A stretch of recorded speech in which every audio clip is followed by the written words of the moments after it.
So, today is Throwed Thursday. So, first of all, don't judge my outfit. I know y'all like, what the fuck is going on? Is this a whole dyke outfit? I understand this is the whole stud starter kit, but no, this is just my comfortable at home. I got my dog titties out. This is completely raw footage. Anyway, so today is Throw Thursday. Where basically I tell y'all about first of all, if y'all can see, Larry is still here. Larry wants to say hey as well. Say hey, Larry. Anyway, so let me tell y'all. So today I'm going to tell y'all about a throwed incident. Like I tell you guys every day, it's always going to be a different day every day. Some days will be the same. So, but today's Throwed Thursday. It's not Throwback Thursday, it's Throwed Thursday. For anybody who doesn't know, what I mean by throwed is people call themselves crazy or weird or whatever, and it's a slang term when people are, oh, you throwed or you throwed. So let me tell you about a story where I guess I can consider, I don't consider myself throwed. Let me stop lying. I do consider myself throwed. I know I'm not all the way there. I got a couple screws loose. They still up here, Bob the Builder and my shit. Anyway, so today's Throw Thursday. I'm going to tell y'all about the time I got a restraining order put on me. That's fucking funny, right? It's not funny. It wasn't fucking funny at the time. So, yeah. Let me start with telling you what happened. I'm going to tell you from beginning to end what happened. Basically, at my old job, I had got involved with one of my coworkers. And that's a big no-no, as everybody knows. You do not do a relationship at work or anything like that. But I'm going to be honest. When I first started messing with this coworker at the time, I did not think it was going to go as far as it did. They wanted to go as far. I was on some just fucking shit because y'all know me. I'm Coach Mooch. It ain't, I ain't trying to be in a relationship, none of that. This guy insisted on doing both. Now, remind you, this guy had 3 kids. He also had a baby mama. Well, no, I think he only had 2 kids. Yeah, 2 kids. And then he had a baby mama. And he was older than me. The guy was 35. To let you guys know, if you don't know how old I am, I'm 24. So the guy was 35. So, I just turned 24. So at the time, I guess you could say I was 23. He was 35. So now he's 36. I remember his birthday passed around the time of my restraining order.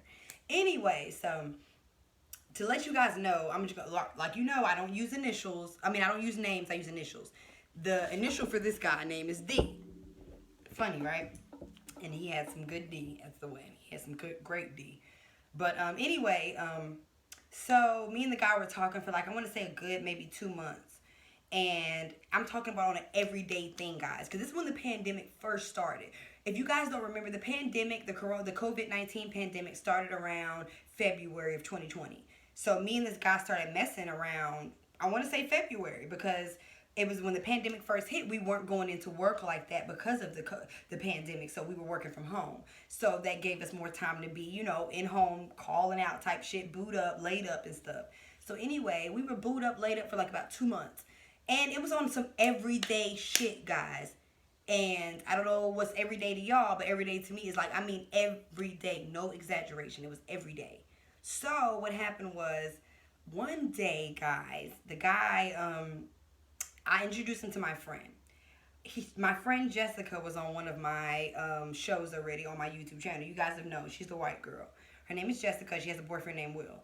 Now, they are very, what we would consider toxic. Very. So I consider myself their third wheel, so I have to be very careful who I introduce them to, because a lot of people might not be ready mentally and physically for the kind of environment they have. They could bust out at any moment fighting. You never know. You just got to be ready for it. They one of them type of couples. So because he's my best friend, I was like, you know what? I'm going to introduce him to her. I had already been talking to her about him, and I think he had met her already once or twice. So, we tried to do a double date type thing with us all together cooking out. Guys, it went fucking horrible. My friend Jess winds up busting out fighting with her boyfriend. It goes bad. So, me and him wind up leaving because I'm he's ready to go. And I'm like, okay, let's go. He leaves his keys, guys. So, he left his keys.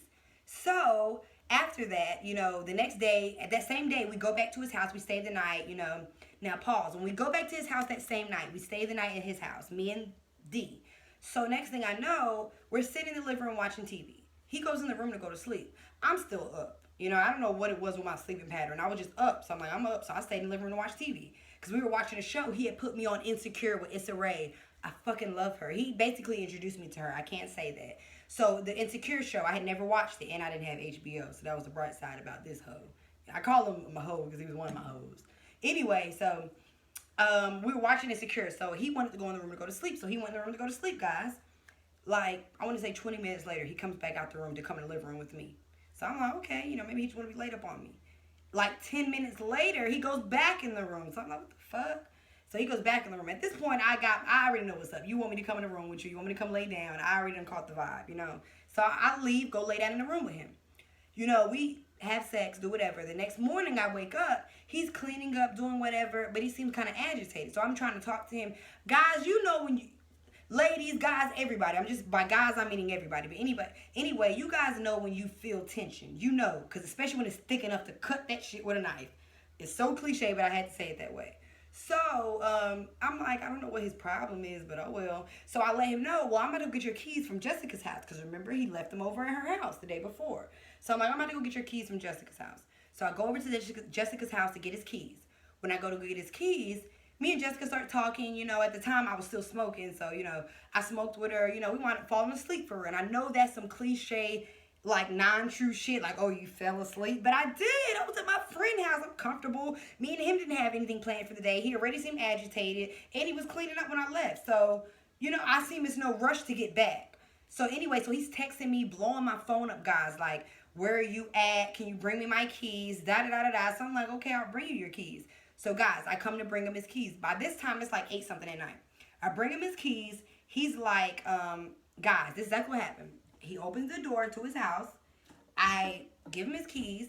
He passes me my overnight bag that I keep there because we were fucking around, like, everyday type shit. He passes me my bag, guys, through the door. Like, so I'm like, okay, I'll take it. Anybody who knows me about my Coach Mooch shit, and this is before Coach Mooch was even started, I have too much pride. I've always had too much pride. And I call it my blessing and my curse. Because it's gotten me into a lot of shit, but it's gotten me out of a lot of shit too.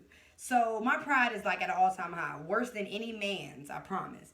So when he passes me my bag, of course I have a million questions, but I'm not going to ask him. It's whatever, all right, bet, say less. So I grab my bag, get in my car, I pull off. So I come back home, guys. I'm sitting in my living room right here, chilling. Next thing I know, the guy pops up at my door, knocking at my door. So I answer the door. It's him.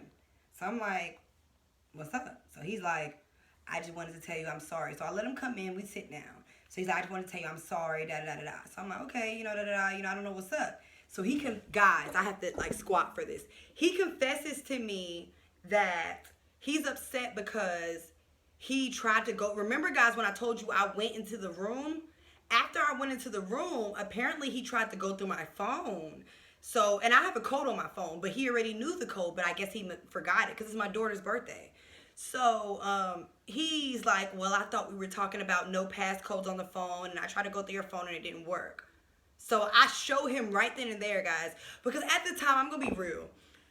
I was not looking for a relationship nor looking for a significant other, and I wasn't looking to be a stepmom because I already have a kid.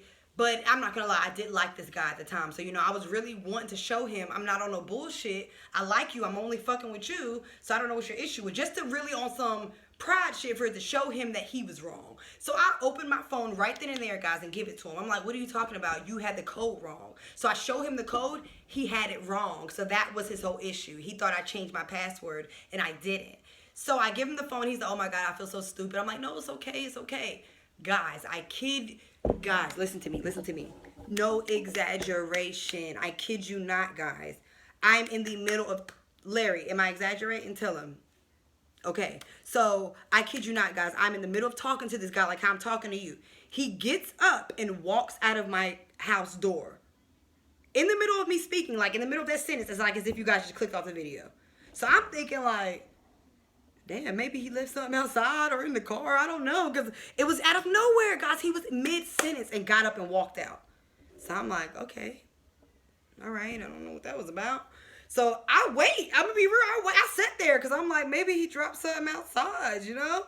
So about 10 minutes go by. I open the door, look out. He ain't there. His car ain't there. So what the fuck?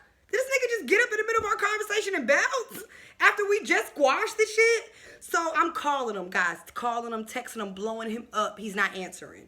And then my messages aren't even delivering. Anybody who has an iPhone, you know, when you send a message, if it does not say delivered, it's one of two things. And we all know iPhone users, it's either you're blocked or their phone is dead. I knew his phone wasn't dead because he literally had 100% when he was here. So at this point, you've blocked me. So I'm like, what the fuck? All right, now this is where the throwed part comes in, guys. Where I said, I can be real. Like I told you guys in one of my Mooches Mondays, I am throwed and I'm aware of that. And unlike a lot of girls my age or in our generation, I don't think it's cute. I don't brag about it. I don't try to advertise it. I'm understanding and I'm aware of my mental stability. So I know things that I can handle and can't, and things that I should not even try to take on. So at this point, I'm like, okay, I'm hot.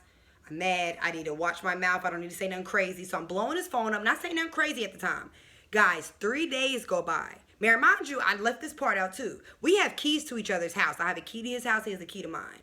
So I pop up at his house. Because at this point, 3 days done went by. Where are you at?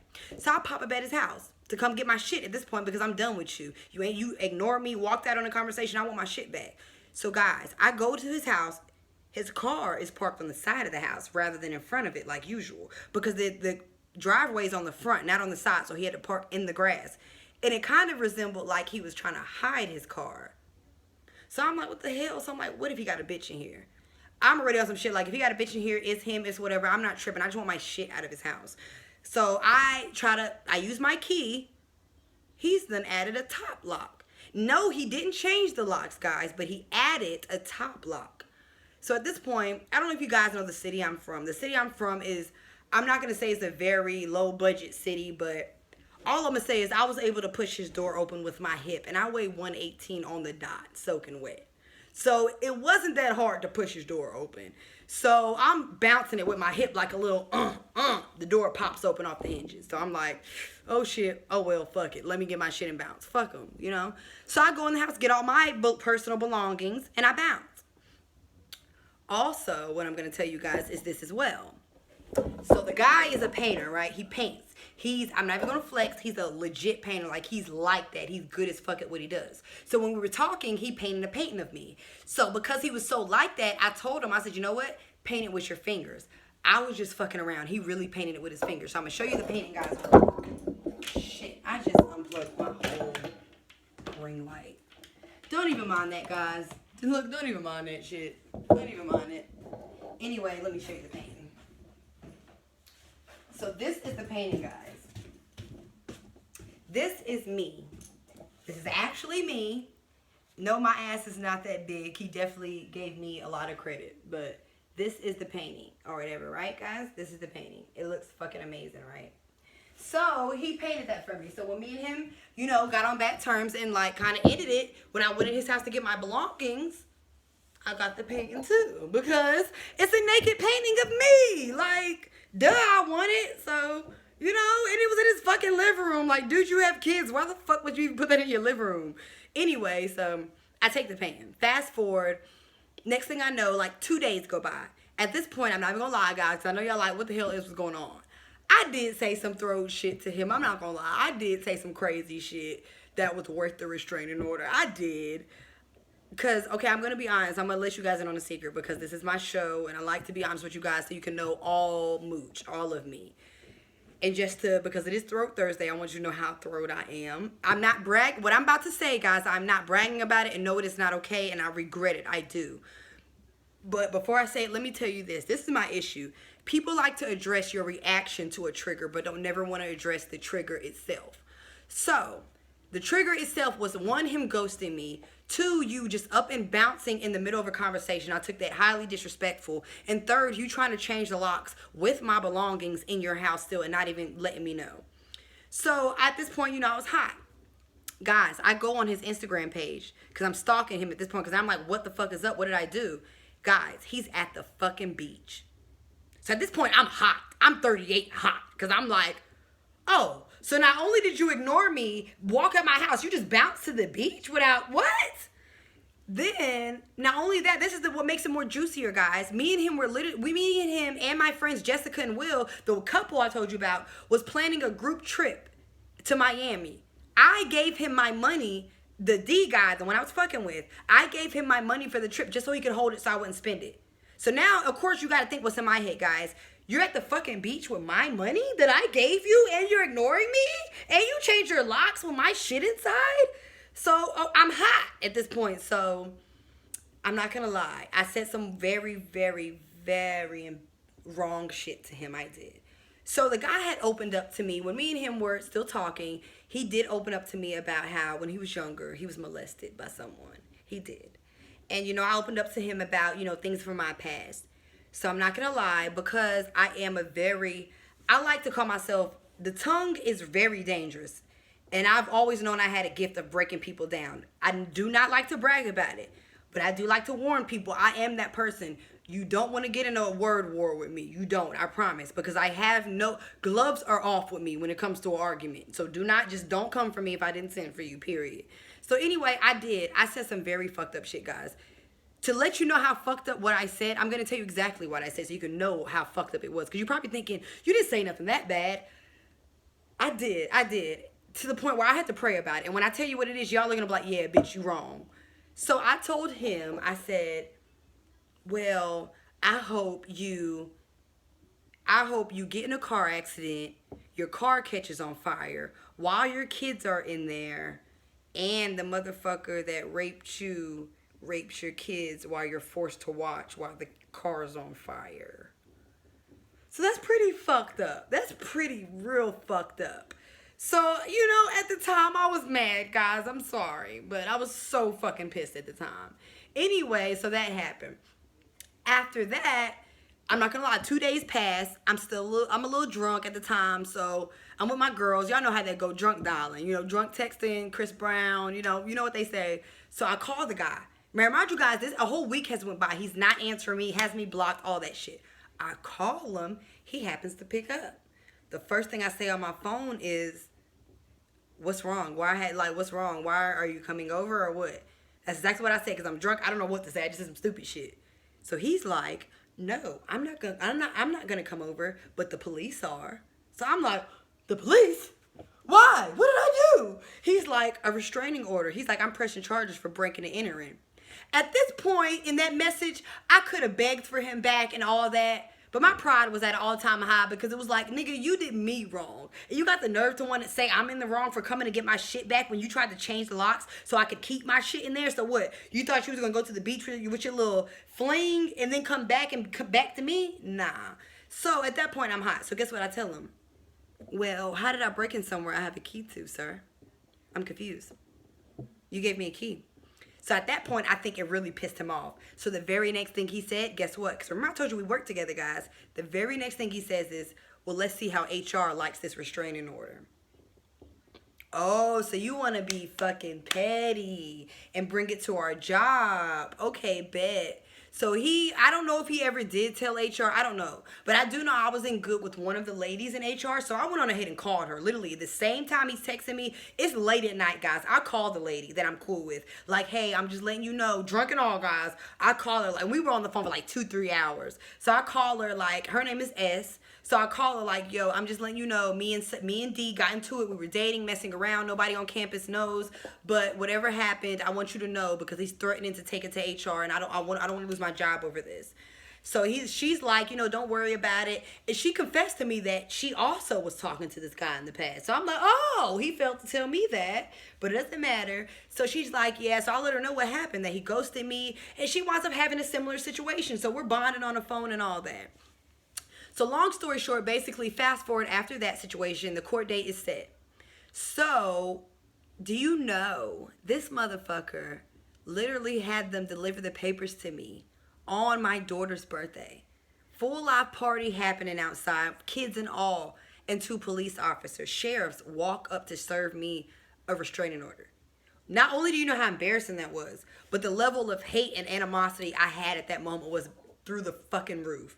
So I'm pissed at this point. I'm ready to call one of my homeboys from back in the day to come roll his ass because I'm hot. Because I'm like, but, you know, I got all my thoughts together and I realized, you know, it doesn't matter. Because at the end of the day, I'm going to win the case. Because what did I do wrong? I did nothing wrong. I can't break and enter somewhere I have a key to. And I have messages from you talking about making me the key. I even have the key still present. Literally, I still actually have the key. So, you know, I'm like, I don't care. You can take it there and I'm going to win. So fast forward to the court date. He never shows. He's a no-show. I didn't go to the court date as well because I happened to be at the beach at the time, so I ain't go either. But I called because I had my dates mixed up because I planned to come back to the beach the day before my court date. Come to find out, it was the day we were supposed to be leaving. So I called them like, hey, I'm at the beach. I couldn't make it. I want to know what happened. They're like, well, the guy never showed, so it got thrown out. So now looking back, I realized the guy did that to kind of scare me. Because you know, when someone puts a restraining order on you, if you continue to contact them or any way, or even if it's someone else that contacts them and they say you sent them, you're going to jail, basically. So he did that to scare me in a way. Basically, like, you know what, let me put this restraining on this bitch so she can leave me alone, and then I'm just going to not go to court so that way she got the hint. And I'm not gonna lie, it worked. It did. Because after, when their restraining order hit, I left him the fuck alone. I washed my hands with him. I left him alone.